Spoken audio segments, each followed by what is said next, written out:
नमस्कार. मुलांनी गोष्टींचा योग्य क्रम कसा लावावा आणि महत्त्वाचं म्हणजे त्यामागचा तर्क कसा समजावा, मैत्री बालमनाशी या मार्गदर्शिकेमधूनच आपण आज एक अशी सोपी पण खूप प्रभावी कृती पाहणार आहोत. ही कृती खरं तर त्यांच्या भविष्यातल्या अनेक कौशल्यांचा पाया रचते. चला तर मग सुरुवात करूया. तर आज आपण काय काय पाहणार आहोत? सगळ्यात आधी पुढे काय नावाचा एक खेळ बघू. मग हा क्रम लावण्यामागचा नेमका तर्क काय आहे ते समजून घेऊ. त्यानंतर 3 ते 4 वर्षांच्या मुलांसाठी आणि मग 4 ते 6 वर्षांच्या मुलांसाठी यात काय बदल करायचे ते पाहू. आणि हो, या सगळ्यांमधून मुलांना विकासाचे कोणते फायदे मिळतात हेही आपण बघणार आहोत. शेवटी ही कृती आपण प्रत्यक्ष कशी करायची यावरही बोलू. चला तर मग या संकल्पनेची सुरुवात करूया एका अगदी सोप्या आणि खेळकर प्रश्नानं, जो मुलांच्या अगदी रोजच्या आयुष्यातला आहे. मुलांना सहज विचारून बघा ना, शाळेत येण्याआधी आपण काय करतो? आधी अंघोळ करतो की आधी कपडे घालतो? बरोबर ना?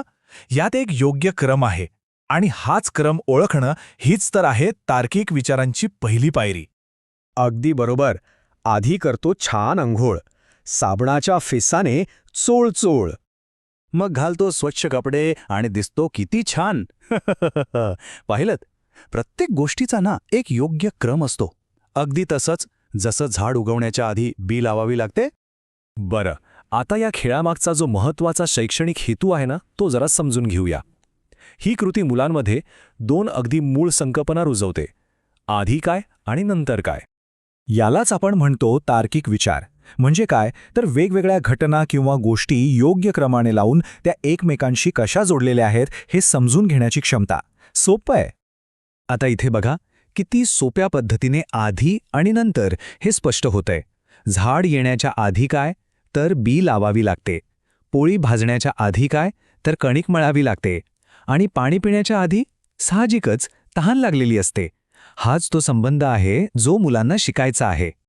चला आता आपण बघूया की 3 ते 4 वर्षांच्या लहान मुलांसोबत ही ॲक्टिव्हिटी नक्की कशी करायची.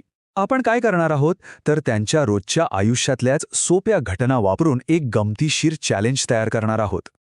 आता कल्पना करा, आपल्याकडे 3 चित्र आहेत, पण गंमत म्हणजे ती आपण मुद्दाम चुकीच्या क्रमाने ठेवली आहेत.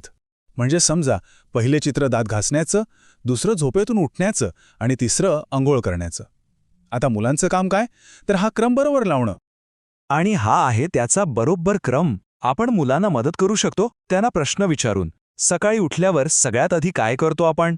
उत्तर येईल झोपेतून उठतो, मग ते कार्ड पहिलं लागेल. अच्छा, आणि त्यानंतर दात घासतो आणि मग शेवटी अंघोळ करतो. बघा किती सोप्या पद्धतीनं हा 1 2 3 क्रम तयार झाला. बरं, आता आपण जरा मोठ्या मुलांकडे म्हणजे 4 ते 6 वयोगटाकडे वळूया. इथे आपण गोष्टी आणि प्रक्रिया यांचा क्रम लावणार आहोत. आणि इथे आपला मुख्य भर असणार आहे कार्यकारण भाव म्हणजे कॉज अँड इफेक्ट समजून घेण्यावर. उदाहरणार्थ, तहानलेला कावळा ही गोष्ट घेऊया.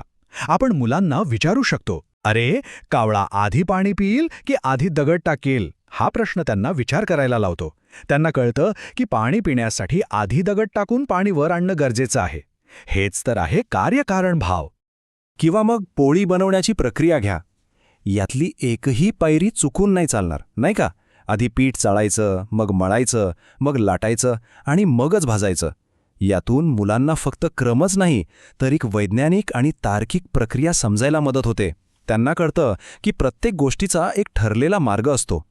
आणि खरं सांगायचं तर गणित आणि विज्ञानासारख्या विषयांचा हाच तर पाया आहे. आतापर्यंत आपण हे कसं करायचं ते पाहिलं. पण आता सगळ्यात महत्त्वाचा प्रश्न, हे का करायचं? या एवढ्या सोप्या खेळातून मुलांना नेमके कोणते मोठे विकासात्मक फायदे मिळतात? चला ते पाहूया. तर बघा, या एका कृतीमुळे मुलांमध्ये 4 प्रमुख क्षमता विकसित होतात. 1. त्यांचा तार्किक विचार वाढतो. 2. घटनांचा योग्य क्रम लावण्याचं कौशल्य सुधारतं. 3. चित्रांवरून गोष्ट तयार करायला शिकल्यामुळे त्यांची भाषा आणि कथाकथन सुधारतं. आणि 4. त्यांची निरीक्षण शक्ती कमालीची तीक्ष्ण होते.